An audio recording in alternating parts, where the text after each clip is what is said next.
देखिए आज हम लोग कुछ साइंस का इम्पोर्टेंट क्वेश्चन करने वाले हैं, जो कि हमको लोगों को पता है कि 30 क्वेश्चन जो आएगा आपका एक ही नंबर वाला आने वाला है। 30 क्वेश्चन जो है आपका एक नंबर आने वाला है, ठीक है। तो हम लोग ज़्यादातर एक मान लीजिए 10 नंबर आएगा जो कि आपका सब्जेक्टिव रहेगा, जो कि लिखने वाला आंसर है, ठीक है। मतलब कि एक क्वेश्चन एक रहेगा 5 नंबर का और 2 रहेगा आधा नंबर का, सॉरी 2.5 नंबर का, ठीक है। तो 3 क्वेश्चन रहने वाला है आपका सब्जेक्टिव, बाकी सब ऑब्जेक्टिव का रहेगा। तो हम इसीलिए आपको सिर्फ एक नंबर वाला क्वेश्चन प्रैक्टिस कराने जा रहे हैं, जो कि बहुत ही इम्पोर्टेंट क्वेश्चन है, ठीक है। अभी तक मॉडल पेपर आया नहीं है, आएगा तो उसका भी वीडियो अपलोड करा दी जाएगी, ठीक है। देखिए इसमें क्या है, फर्स्ट क्वेश्चन ध्यान दीजिएगा। दाढ़ी बनाने में किस प्रकार के दर्पण का उपयोग किया जाता है? किस प्रकार के दर्पण का उपयोग किया जाता है? सिंपल बात है कि हम लोग का दाढ़ी बहुत छोटा छोटा होता है, ठीक है। तो समतल दर्पण में समान दिखाएगा, जितना छोटा है उतने छोटा दिखाएगा। तो क्या दिखेगा साफ से? नहीं दिखेगा, ठीक है। उसके बाद क्या है कि आपका ये है उत्तल क्या होता है? इसका 6 कंडीशन आप लोग देखे होंगे। इसमें क्या होता है कि वस्तु के बराबर या वस्तु से बड़ा दिखाता है, वस्तु के बराबर या वस्तु से बड़ा। तो हम इसका उपयोग करते हैं, क्योंकि इसमें क्या होता है कि बड़ा दिखाएगा, बाल छोटा छोटा है उसको हम बड़ा करके देख सकते हैं, उसको हम बड़ा कर सकते हैं, ताकि हमको सारे बाल साफ साफ दिखाई दे कि छोटा है या फिर है। इसीलिए हम लोग उत्तल दर्पण का उपयोग करते हैं, ठीक है। उत्तल दर्पण का उपयोग करते हैं बाल बनाते समय, दाढ़ी बनाते समय, ठीक है। देखिए अगला क्वेश्चन क्या बोल रहा है। अगला में देखिए क्या बोल रहा है कि गोलीय दर्पण में फोकस, दूरी एवं वक्रता त्रिज्या के बीच संबंध, ठीक है। संबंध होता क्या है देख लीजिए, ये आपका बी ऑप्शन सही है, ठीक है। देखिए होता क्या है, गोली दर्पण गोल होता है, पहला नंबर गोली दर्पण आपका गोल होता है, ठीक। इस प्रकार होगा गोल, उसका आधा भाग होता है, उसका आधा भाग। तो होता क्या है ना कि ये बीच से तो क्या होता है आपका, बीच में क्या होता है सेंटर, जो कि इसको बोलते हैं त्रिज्या, और एफ होता है इसके बीच में। एफ कहाँ पर होता है? इसके बीच में। सोचिए कि अगर हम मान लेते हैं कि ये कोई गोल ये है, ठीक है, तो त्रिज्या होगा बीच से, और एफ जो होता है इसके बीच में होता है, इसके बीच में आपका एफ होता है, ठीक है। तो क्या त्रिज्या का आधा नहीं हुआ? त्रिज्या के आधा हुआ कि नहीं? यानी अगर एफ बराबर हम लिखेंगे, अगर हम एफ बराबर निकालें तो त्रिज्या जो सी है, सॉरी त्रिज्या वाला सी वो करता क्या नहीं होता, ठीक है। जो त्रिज्या है आपका आर, त्रिज्या जो आर है उसका आधा करेंगे तब ना बराबर होगा, उसका आधा करेंगे तो हम लोग का बराबर होगा एफ के बराबर, क्योंकि वो डबल है, इसको आर जो बोलते हैं उसको, ये क्या है डबल है, ठीक है, एफ से डबल। तो आर में 2 से भाग मारेंगे तो एफ के बराबर हो जाएगा। तो इसीलिए हम लोग का ऑप्शन कौन सा हुआ आपका, ये बी, ठीक है। अगला देखते हैं क्वेश्चन, अगला 3 नंबर में क्या है देखिए। प्रकाश के अपवर्तनांक की क्रिया में कौन सी भौतिक राशि अपवर्तित रहती है, ठीक है। कौन सी भौतिक राशि अपवर्तित रहती है, मतलब कि नहीं बदलता है, ठीक है। मतलब उसको प्रकाश को आप कोई भी सघन माध्यम से बेल माध्यम ले जाइए, या फिर पानी में घुसाइए, या फिर आप कांच में लेके जाइए, आप जहाँ ले जाना है, ठीक है, लेकिन वो चीज़ नहीं बदलता है। इसे इसमें बात करते हैं हम वेग, ठीक है। अगर हम मान लीजिए आपको आंसर पता नहीं है, तो क्या कीजिएगा आप, क्या कर सकते हैं, पहले ऑप्शन छाटेंगे हम लोग, ठीक है। तो मान लेते हैं कि वेग क्या होता है, देखिएगा कि आपका सबसे ज़्यादा वेग क्या होता है निर्वात में, सबसे कम वेग ठोस में, ठीक है। और क्या होता है उससे कम कांच में, सॉरी उससे ज़्यादा कांच में होता है, उससे ज़्यादा पानी में, और सबसे ज़्यादा निर्वात में। तो वेग हमेशा बदलते रहता है, तरंग दैर्घ्य की बात करें, अगर तरंग दैर्घ्य की बात करें, देखिएगा तरंग दैर्घ्य में क्या होता है कि अगर कहीं ठोस में प्रकाश घुस रहा है, ठीक है, या ठोस में घुस रहा है, या फिर आप बोलिए कांच में, या फिर बोलिए पानी में, होता क्या है तरंग दैर्घ्य जो है वेवलेंथ इस प्रकार होता है, ठीक है।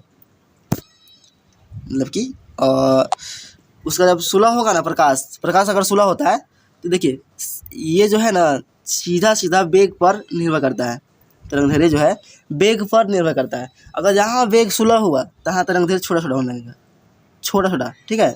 जहाँ वेग स्पीड रहेगा तो इतना बड़ा होगा, इसलिए ये चीज़ भी बदल जाता है, आपका तरंग दैर्घ्य ये भी बदलता है, लेकिन आवृत्ति जो होता है, आवृत्ति, ठीक है, साफ छोटा छोटा होता है, साफ छोटा, मतलब बहुत छोटा होता है, बहुत छोटा, इसीलिए ये चीज़ नहीं बदलता है।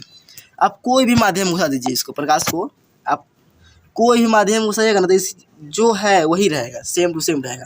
आप ठोस में घुसाइए या किसी में घुसाइए, आवृत्ति बदलेगा ही नहीं, ठीक है। तो ये चीज़ नहीं बदलता है, ठीक है। देखिए अगला क्वेश्चन, क्वेश्चन नंबर 4, अवतल दर्पण से परावर्तन के बाद किरण किस बिंदु से होकर गुजरेगी। तो अवतल दर्पण में देखिएगा आप, अवतल दर्पण की बात किया तो अवतल में क्या होता है कि फोकस से गुजरता है। कहाँ से गुजरता है? फोकस से, क्योंकि अवतल दर्पण कैसे होता है, अवतल यानी ऐसे, तो कोई भी लाइन आप गुजरिएगा इधर से, आप वस्तु यहाँ रखे हैं, कोई भी लाइन गुजरेगा तो आपका एफ से ही गुजरेगा। कहाँ से गुजरता है? एफ से। आप जहाँ भी गुजरे, ठीक है, वो एफ से ही जाएगा।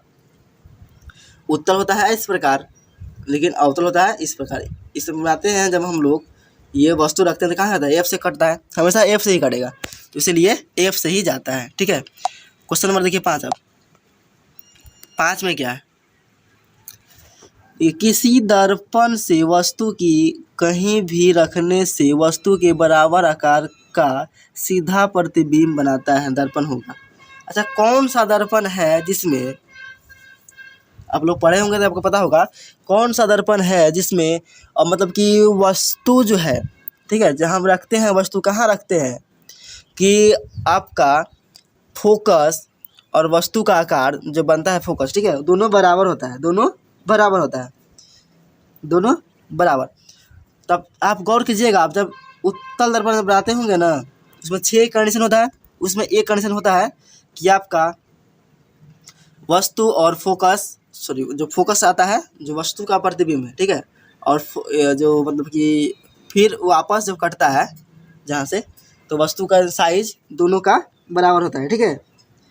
जो वस्तु आप रखे हैं और जो वस्तु आपका प्रकार ये बन रहा है, फोकस से बन रहा है, तो दोनों बराबर होता है, ठीक है। ये आपका उत्तल दर्पण में देखा जाता है, ठीक है। आप लोग उठा कर देख सकते हैं, आपका अगर नष्ट होगा तो, ठीक है। हम लोग शॉर्ट में करेंगे थोड़ा फास्ट। देखिए अब क्वेश्चन नंबर 6 में क्या बोल रहा है, प्रकाश के अपवर्तन के कितने नियम होते हैं। प्रकाश के अपवर्तन के कितना नियम होता है, ठीक है, कितना नियम होता है? 2। आप लोग देखते होंगे स्क्रीन पे दिखाई देता होगा, कितना होता है? 2, ठीक है। अगला क्या है, किसी गोलीय दर्पण की वक्रता त्रिज्या, किसी गोलीय दर्पण की वक्रता त्रिज्या, इसको निकालने हैं। तो वक्रता त्रिज्या यानी आर का मान दिया है कितना? 50, ठीक है। निकालना क्या निकला उसका, उसकी फोकस दूरी क्या होगी, यानी एफ बोल रहा है, एफ क्या होगी, ठीक है। तो आर हम लोग को दिया गया है, आर दिया गया है 50 और एफ निकालना है, ठीक है। तो हम लोग एफ बराबर फार्मूला जानते हैं पहले से, r/2। तो r में 2 से हम भाग मार देंगे, तो 50 में अगर 2 से भाग मारेंगे तो आपका कितना आएगा? 25। कितना आएगा? 25। 25 आप ऑप्शन देख लीजिए, जो ऑप्शन 25 है वो सही है, ठीक है। हम लोग फार्मूला ऊपर ही देखे थे, कहाँ आप देखे थे? देखिए फार्मूला दिख रहा है आपको, है ना, फार्मूला है, तो आप बना सकते हैं, ठीक है। क्वेश्चन नंबर आप 8 देखते हैं। देखिए क्वेश्चन 8 में क्या बोल रहा है, 1 मीटर फोकस दूरी वाले उत्तल लेंस की क्षमता यानी क्या बोलते हैं उसको, पी, ठीक है, क्षमता क्या होगी, यानी क्षमता होगी कितना है? 1 मीटर। तो आपको पता होगा कि P बराबर क्या होता है? 1/f, 1/f, ठीक है, 1/f होता है। तो कितना दिया गया आपका?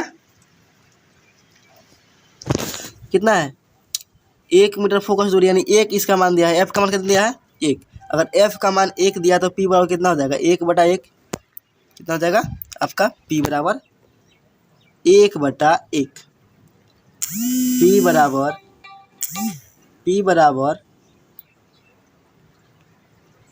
बराबर 1/1। तो यानी p का मान सीधा आ गया आपका 1। अब p का मान क्या होता है? सॉरी, p का मात्रक क्या होता है?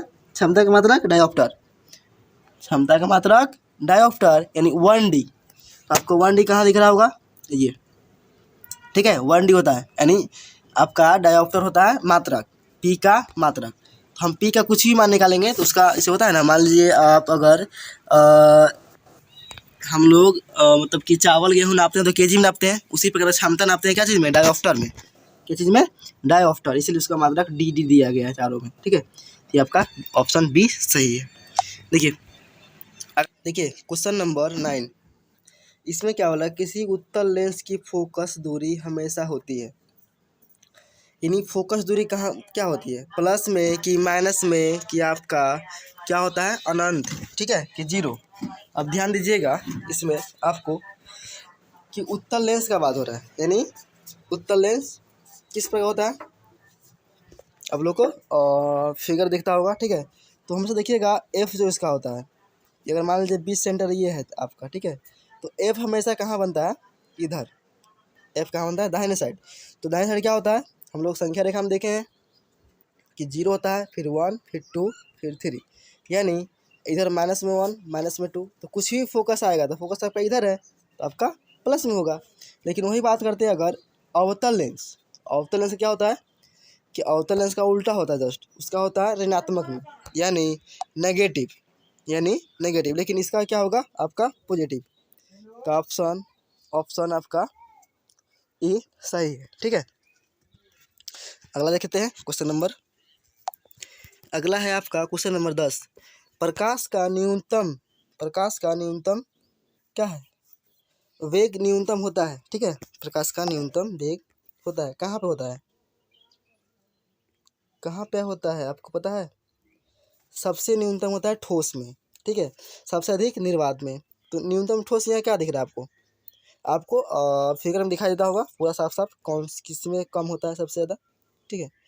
सबसे यहाँ पे क्या होगा, कांच में कम, क्योंकि कांच यहाँ पे ठोस ज़्यादा है। वायु तो हवा है, इसमें ज़्यादा होगा, जल में भी ज़्यादा होगा क्योंकि लिक्विड है। और निर्वात तो सबसे अधिक होता है, ठीक है। तो कम आपका कहाँ होगा,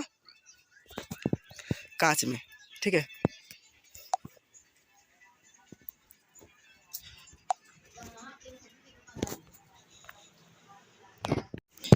देखिए क्वेश्चन नंबर 11 में क्या बोल रहा है क्वेश्चन, और थोड़ा सा जूम कर लेते हैं, साइड में सॉल्व करेंगे, ठीक है। देखिए इसमें क्या बोल रहा है कि 4D कितना है, 4D क्षमता वाले अवतल लेंस, ध्यान दीजिएगा इसमें अवतल लेंस की फोकस दूरी होगी, यानी फोकस दूरी अवतल लेंस के बोला है, ठीक है।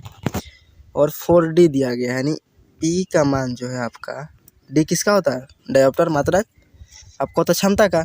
तो सिंपल बात है कि क्षमता का मतलब कि जो क्षमता का मात्रक है तो उसका तो आपका क्या होगा, पी का ही मान होगा 4D, ठीक है। तो अगर हम एफ निकालें, ठीक है, तो एफ बराबर पी बराबर क्या होता है, पी बराबर होता है आपका 1/f।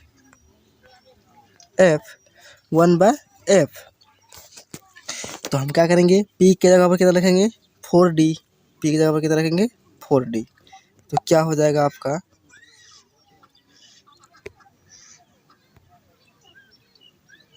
पूरा हम सादा ही कर लेंगे, ठीक है। तो आपका P बराबर 1/f, ठीक है। तो P का मान दिया है 4D और 1/f। अगर f का बात करें तो f का मान क्या आएगा, इसको उल्टा करेंगे, ठीक है, f को ऊपर ले आएंगे, यहाँ बनाते हैं। अगर इसको उल्टा करेंगे तो ये भी उल्टा हो जाएगा, यानी इसके नीचे कुछ नहीं क्या है, 1 है, ठीक है, कुछ नहीं तो क्या है 1 है। तो 1 चल जाएगा ऊपर, 4D आ जाएगा नीचे, ठीक है, 4D आ जाएगा नीचे, यहाँ चल जाएगा f ऊपर, आपका 1 नीचे, क्योंकि उल्टा करेंगे तो दोनों का उल्टा करना पड़ेगा, ठीक है, या तो फिर आप कोना कोनी गुना करके निकाल सकते हैं f का मान। तो अब क्या हो गया हम लोग का, अगर हम f का मान पता करें, इसके नीचे हटा सकते हैं 1, ठीक है, 1 हटा सकते हैं, 1 आप लिखिए या फिर मत लिखिए नीचे, कोई दिक्कत नहीं है, कभी भी लिख सकते हैं, कभी भी हटा सकते हैं। तो क्या हो जाएगा कि अब आपका एफ का मान जो है, एफ का मान कितना आ गया 1/4D। ठीक है, 1/4D। तो डी जो है आपका क्या होता है, डी आपका है मीटर। डी क्या है आपका मीटर। हम लोग का आंसर क्या चीज़ में निकालना है, सेंटीमीटर में। ठीक है, आंसर क्या चीज़ में निकालना है, सेंटीमीटर में। एफ का मान आया है 1/4D। डी का जगह पर क्या लिखेंगे, मीटर, यानी 1/D बराबर होता है मीटर, यानी 1/D रहेगा तो उसको कर लेंगे मीटर। तो हम अगर बात करें, आपका है 1/4D को हम बाहर कर लेंगे, 1/D बाहर। ठीक है, 1/D बाहर, इसके जगह पर क्या लिखेंगे, मीटर। तो आपका कितना हो जाएगा 1/4 मीटर। ठीक है, ये मीटर में आ गया। हमको चाहिए क्या चीज़ में, सेंटीमीटर में। तो 1 मीटर में कितना सेंटीमीटर, मीटर है यानी 1 से हम अगर गुना करें तो कितना हो जाएगा, 1 मीटर में 100 सेंटीमीटर होता है। कितना होता है, 100 सेंटीमीटर। यानी निकाले हम अगर, बड़ा दिक्कत होता है, और मतलब कि कॉपी या इन पेन नहीं ना है। ठीक है, तो अगर हम बात करें 1/4 है, ठीक है, ऊपर है हम क्या है, मीटर को हम क्या बोलेंगे, 1 मीटर में कितना होता है, 1 मीटर में 100 सेंटीमीटर। ठीक है, तो 1 मीटर की जगह पर क्या लिखेंगे, 100 सेंटीमीटर। ठीक है, ये आपका प्रैक्टिस क्वेश्चन है, इसे थोड़ा सा मतलब कि आप समझने की कोशिश कीजिए। ठीक है, अगर इसका आपको लॉन्ग वीडियो देखना है, मतलब कि बुक बाय बुक, मतलब बुक चैप्टर बाय चैप्टर, ठीक है, तो आप चैनल को सब्सक्राइब कर लीजिए, वहाँ पे आपको मिल जाएगा। ठीक है, देखिए आप काटेंगे इसको 4 से, तो 25 बार में कटेगा 100, 25 बार में भाग लग जाएगा आपका 100, तो कितना आया 25 सेंटीमीटर। ऑप्शन बी सही है। देखिए अब अगला क्वेश्चन, क्वेश्चन नंबर आपका, अच्छा एक चीज़ गौर कीजिएगा कि हम लोग क्या निकाले, अवतल लेंस की फोकस दूरी। यहाँ पर कोई माइनस कोई प्लस में नहीं दिया है, नहीं माइनस प्लस कहीं है, झंझट नहीं दिया है, तो फिर गलत हो सकता था। ठीक है, माइनस प्लस में दिक्कत हो जाती है। अब 12 नंबर देखिए, 12 में क्या बोल रहा है, किसी उत्तल लेंस की फोकस मतलब कि क्या है, फोकसांतर यानी एफ का मान 50 सेंटीमीटर दिया है, तो उसकी क्षमता क्या होगी। मतलब एक ही सवाल, यानी अगर P बराबर हम बात करें क्या होता है 1/f, एफ का मान दिया है आपका 50। ठीक है, एफ का मान दिया है 50, तो P का मान क्या हो जाएगा आपका, P का मान हो जाएगा 1/50 क्या, सेंटीमीटर। क्या हो जाएगा, सेंटीमीटर। इसको चेंज करेंगे हम अगर मीटर में, तो क्या करेंगे, 100 से भाग देना पड़ेगा, किस में, 50 में, क्योंकि यह है 50। यहाँ पहले चेंज ही कर लेते हैं। ठीक है, हम पहले चेंज कर लेते हैं, 50 क्या है सेंटीमीटर, हमको मीटर में बदलना है, तो क्या करेंगे, यहाँ पर हम 1 से गुना कर सकते हैं, ऊपर में मीटर लिख सकते हैं और नीचे भी मीटर लिख सकते हैं। ये सुनो, गुना में ऊपर नीचे हम मीटर लिख सकते हैं, हमको चेंज करना है मीटर में, इसलिए मीटर लिखे। अब देखिए होता क्या है, हमको मीटर में चेंज करना है, यानी मीटर ऊपर में छोड़ देंगे, नीचे वाला को चेंज कर देंगे, क्योंकि सेंटीमीटर कट जाएगा। तो अगर 50 यहाँ पर सेंटीमीटर है, ठीक है, गुना ऊपर वाले मीटर को चेंज नहीं करेंगे, क्योंकि हमको मीटर में चाहिए, नीचे वाला चेंज करेंगे। तो 1 मीटर में कितना होता है, मीटर है तो 1 मीटर है, तो 100 सेंटीमीटर होता है, 100 सेंटीमीटर होता है। देखिए सेंटीमीटर ख़त्म। ठीक है, 0 से ये 0 ख़त्म, कितना बचा आपका 5 गुना मीटर बटा 10, यही ना बचा। इसको अगर काट दें तो 1/2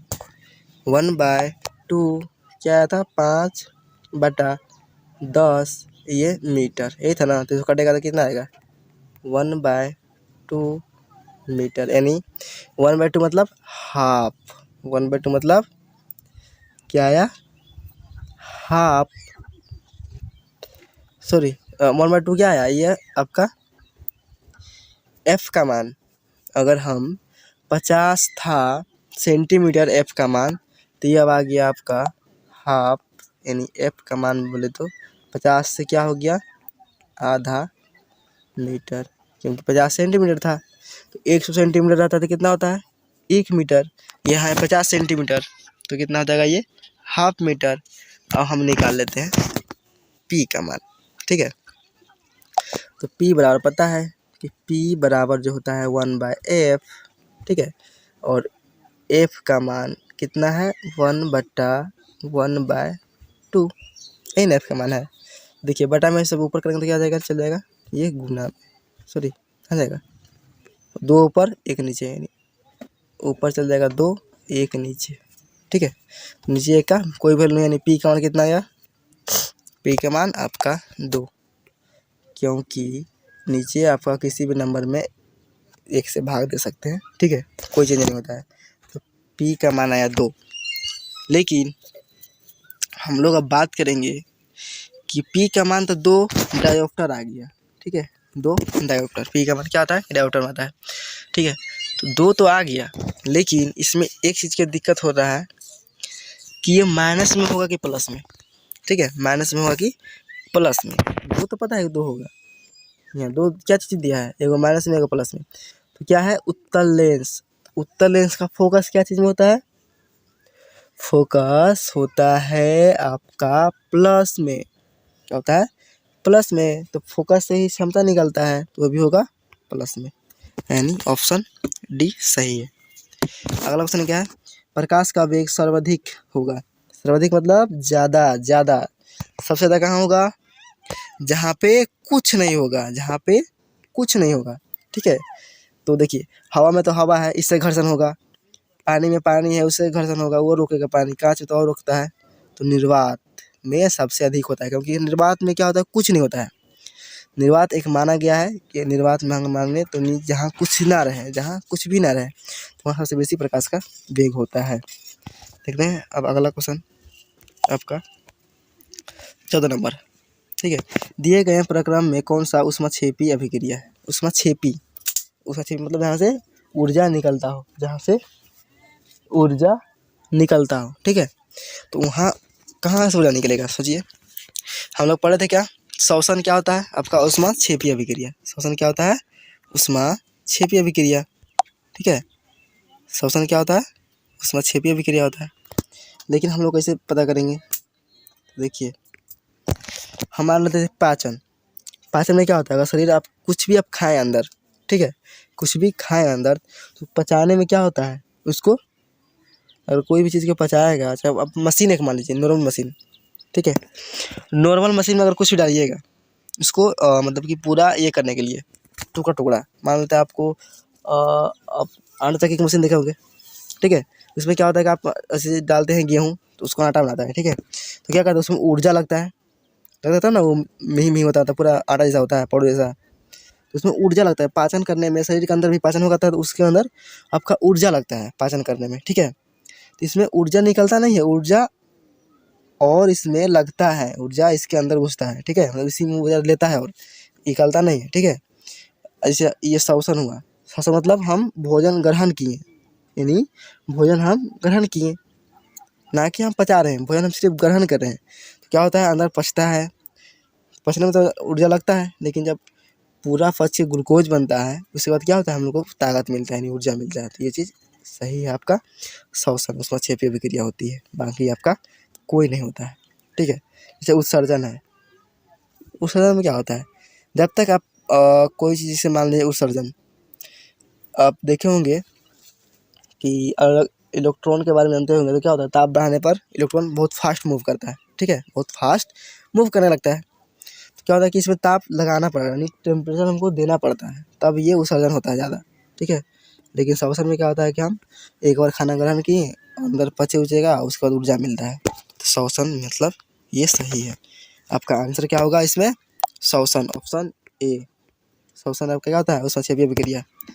देखिए अगला चिप्स। देखिए कितना अच्छा क्वेश्चन है, आप लोग हर पैकेट में देखिएगा, ठीक है। मतलब हर पैकेट क्या, कोई चीज़ अगर पैक हो रहा है पॉलीथीन में, कोई भी चीज़ अगर फैक्ट्री या कहीं भी होता है पैक, ठीक है, चिप्स के पैकेट या कुछ भी पैकेट रहेगा, तो उसमें कौन सा गैस भरा रहता है?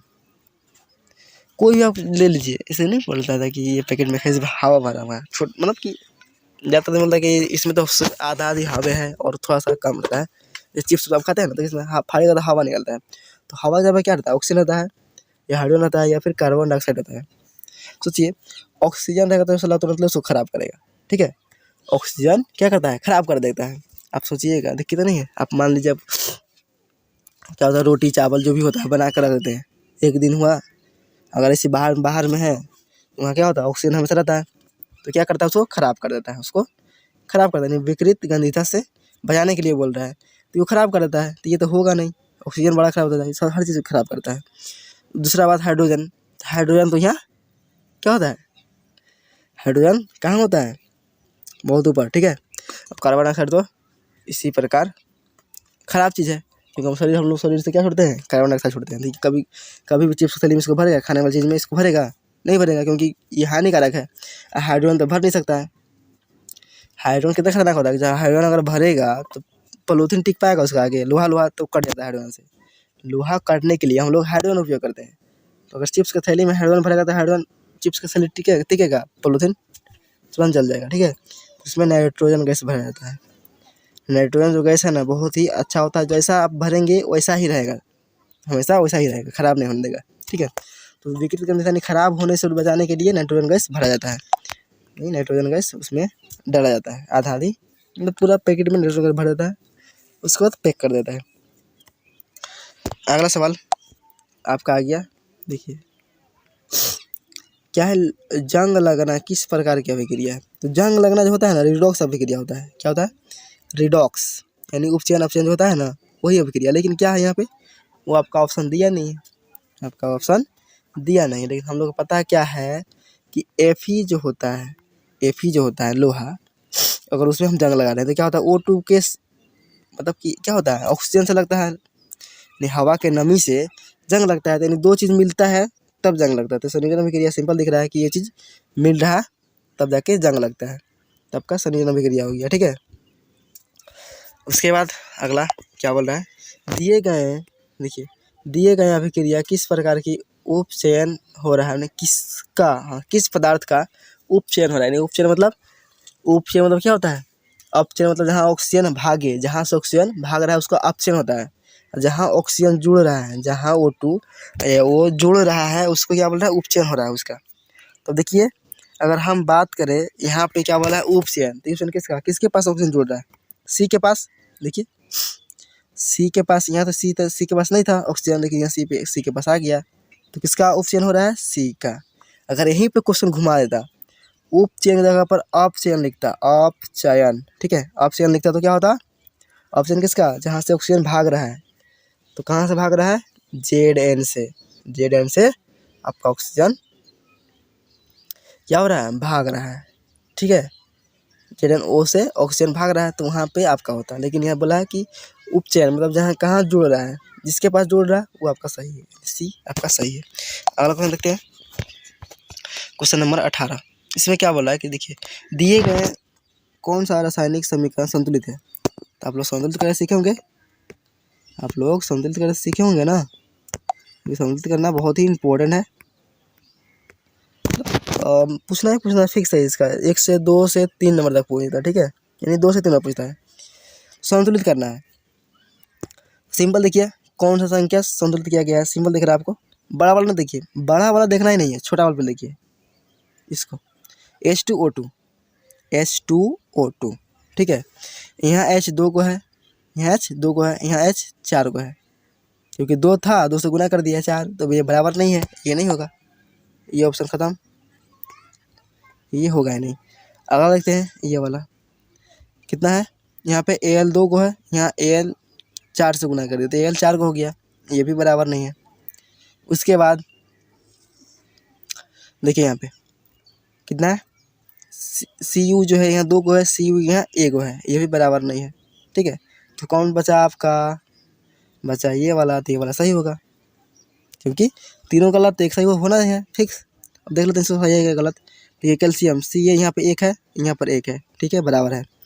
ओ एच यहाँ 2 गो है, ओ एच यहाँ 2 गए, ओ एच छोड़िए, एच देखिए, ठीक है।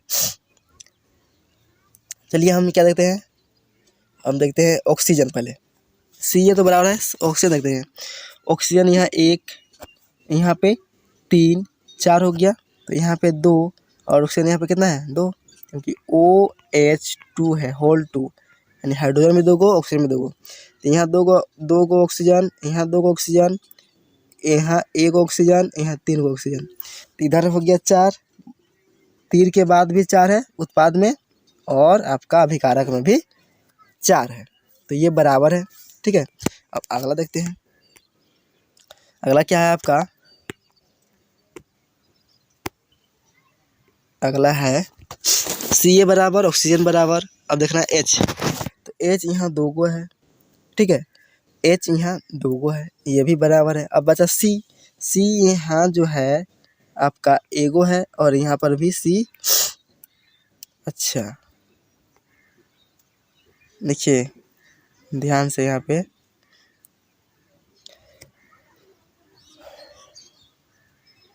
क्या दिया है, यहाँ पे आपका सी हो गया 3 ना, यहाँ पे सी तो हो गया 3, यहाँ पर है 1, तो यहाँ पर तो कोई भी ये मतलब यह भी बराबर नहीं है, ये वाला भी आपका बराबर नहीं है।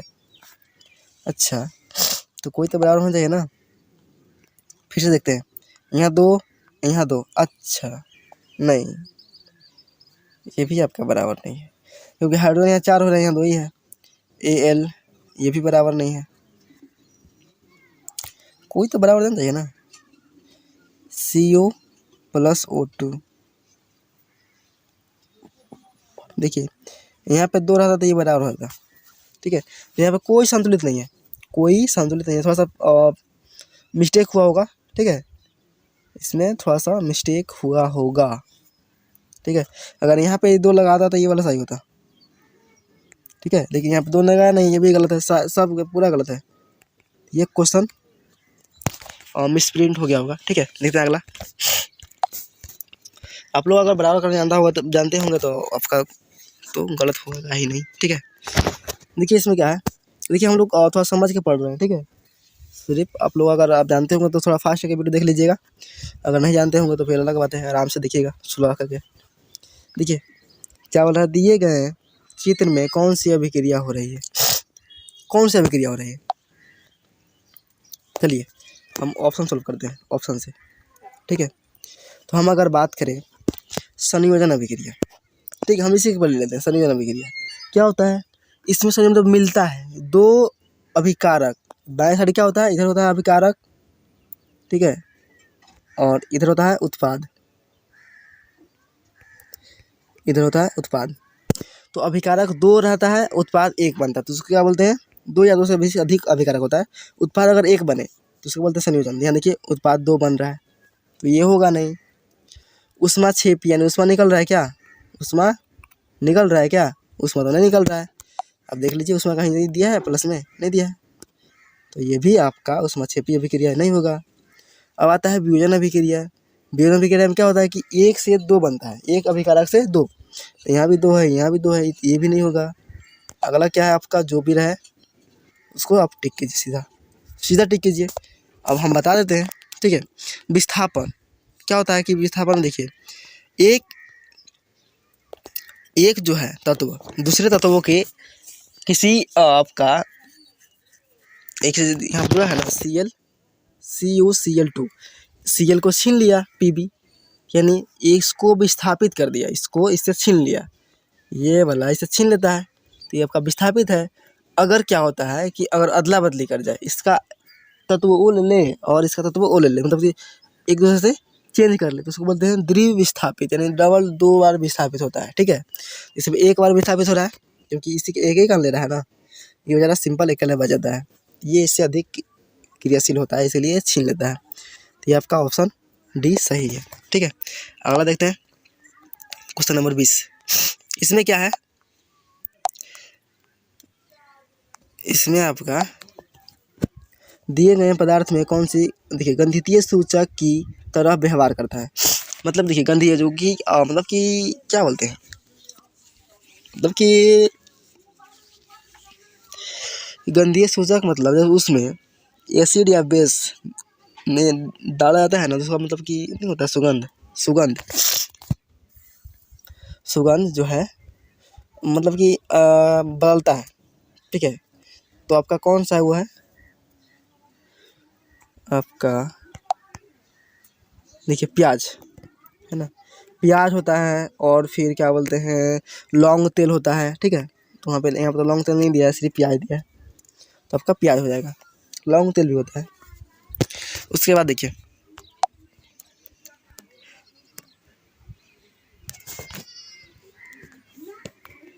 देखिए क्वेश्चन नंबर हम अब करेंगे आपका 21 से। ठीक है, 21 इसमें क्या है आपका, देखिए हड्डियों को जोड़ने के लिए किस लवण का प्रयोग करता है, डॉक्टर किस लवण का उपयोग करता है। हम लोग पता है क्या, प्लास्टर ऑफ पेरिस।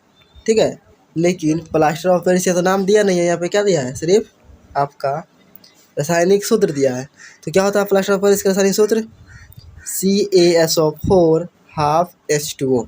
ठीक है, ये आपका होता है, तो आपका ये सही है।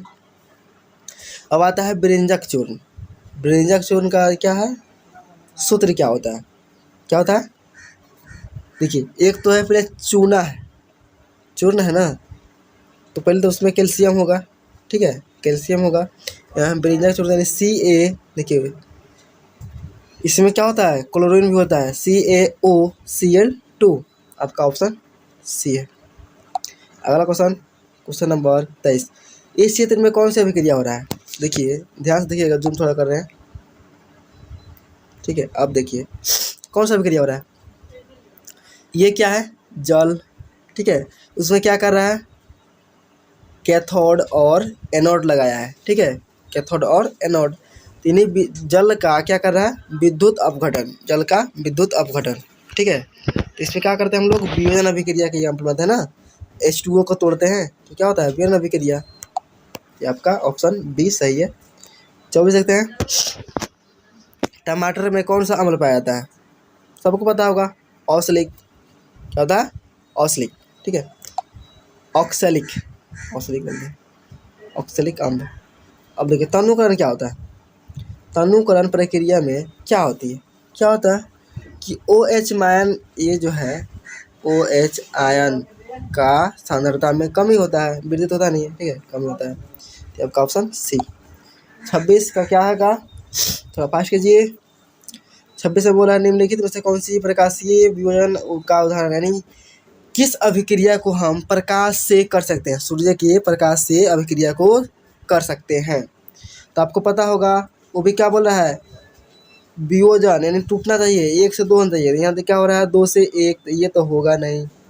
ठीक है, उसके बाद क्या है, H2O को हम तोड़ेंगे तो क्या करना पड़ता है, करंट लगाना पड़ता है, उसमें विद्युत अपघटन करना पड़ता है, तो ये भी नहीं होगा।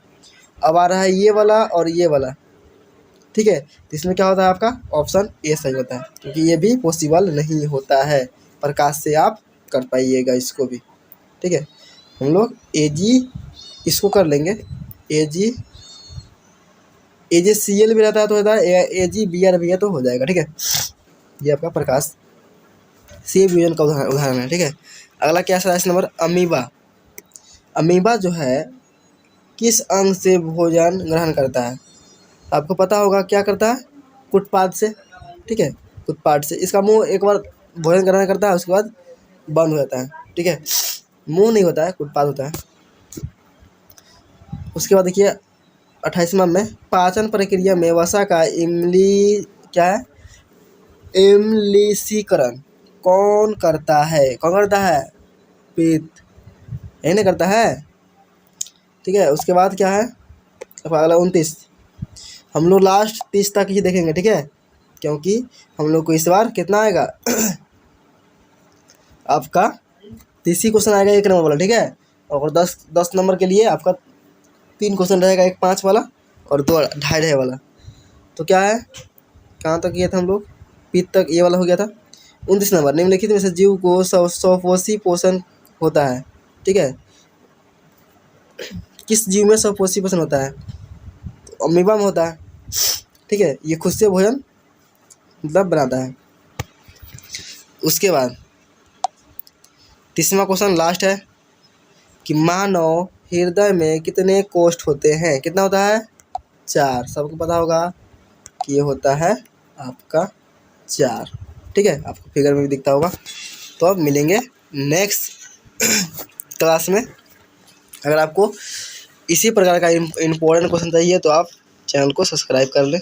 ठीक है।